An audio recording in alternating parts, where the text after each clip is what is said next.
Hello বন্ধুরা, তো রঙিলা কুকিংয়ে সবাইকে স্বাগত জানিয়ে আবারও একটি রেসিপির সাথে চলে এসেছি বন্ধুরা। তো আজকে চালের পরোটা আর সাথে আমি বাদামের চাটনি তৈরি করেছি।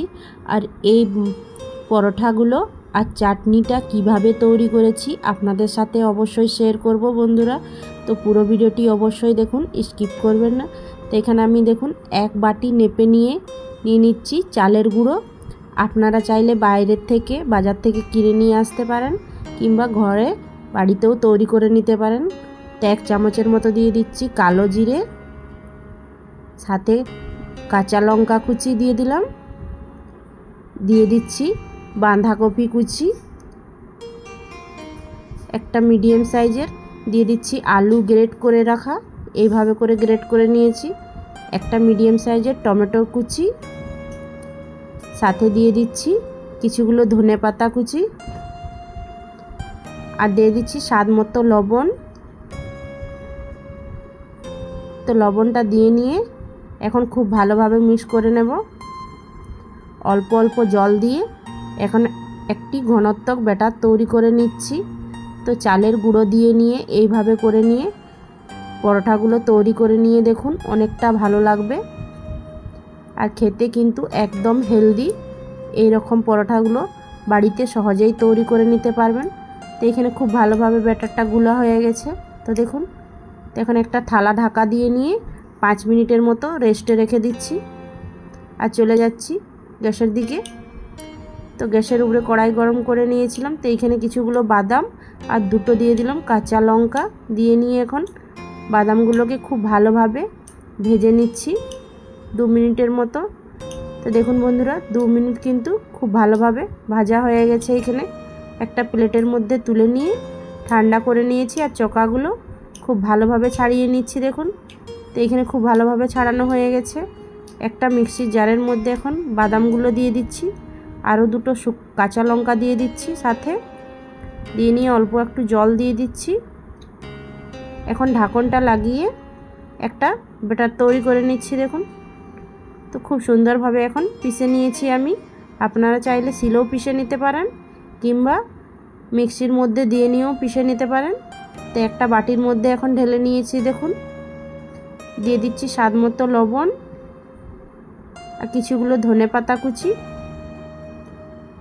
দিয়ে নিয়ে খুব ভালোভাবে এখন মিশিয়ে নিচ্ছি। তো বন্ধুরা, চাটনিটা কিন্তু আমার তৈরি হয়ে গেছে। তো এইভাবে করে নিয়ে বাদামের চাটনি তৈরি করে নিয়েছি এখানে। তো এটা এখন সাইডে রেখে নিচ্ছি, চলে যাচ্ছি ব্যাটারটার দিকে। তো ঢাকন খুলে দেখে নিচ্ছি দেখুন। তো ব্যাটারটা কিন্তু একদম পারফেক্টভাবে নিয়ে হয়ে গেছে রেডি। তো এইদিকে তাওয়ার মধ্যে দিয়ে দিচ্ছি তেল, দিয়ে নিয়ে এখন ব্যাটারটাকে দিয়ে দিচ্ছি এর মধ্যে, দিয়ে নিয়ে একটু গোল করে আমি একটা রুটির আকারে তৈরি করে নিচ্ছি। তো এইভাবে করে নিয়ে দেখুন গোল করে নিয়ে রুটির আকারে তৈরি করে নিয়েছি। এখন 2 মিনিটের মতো ঢাকা দিয়ে খুব ভালোভাবে এক সাইডটা ভেজে নিচ্ছি। তো 2 মিনিট পরে ঢাকন খুলে নিয়ে দেখে দিচ্ছি। তো দেখুন বন্ধুরা, খুব সুন্দরভাবে কিন্তু উপরটা সেদ্ধ হয়ে গেছে। তো এখন আমি পলটে নিচ্ছি এইভাবে। তো অবশ্যই কিন্তু পলটে নেবেন এইভাবে করে নিয়ে। এতটা সুন্দরভাবে এই পরোটাগুলো তৈরি হয়ে যাবে যে ঝটপট একদম এইরকম একটি নাস্তার রেসিপি বাড়িতে সহজেই তৈরি করে নিতে পারবেন। তো খুব ভালোভাবে উল্টে পাল্টে এখন ভেজে নিচ্ছি। তো বন্ধুরা, আজকের এই চালের পরোটাগুলো আপনাদেরকে কেমন লাগছে দেখুন। একটা তৈরি হয়ে গেছে এইখানে। তো সেম তাওয়ার মধ্যে তেল দিয়ে নিয়ে আবারও এক হাতা ব্যাটার দিয়ে দিচ্ছি এখানে। তো দিয়ে নিয়ে খুব ভালোভাবে আবারও রুটির মতন একটু গোল করে নিচ্ছি। তো বন্ধুরা, সেম ওইভাবেই প্রসেসে এখন আবারও একটি তৈরি করে নিচ্ছি এখানে।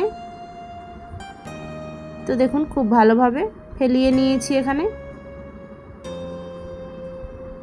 তো বন্ধুরা, আজকের পরোটার রেসিপিগুলো কেমন লাগছে আপনাদের কাছে অবশ্যই এইভাবে করে নিয়ে একবার হলেও তৈরি করে নিয়ে দেখুন।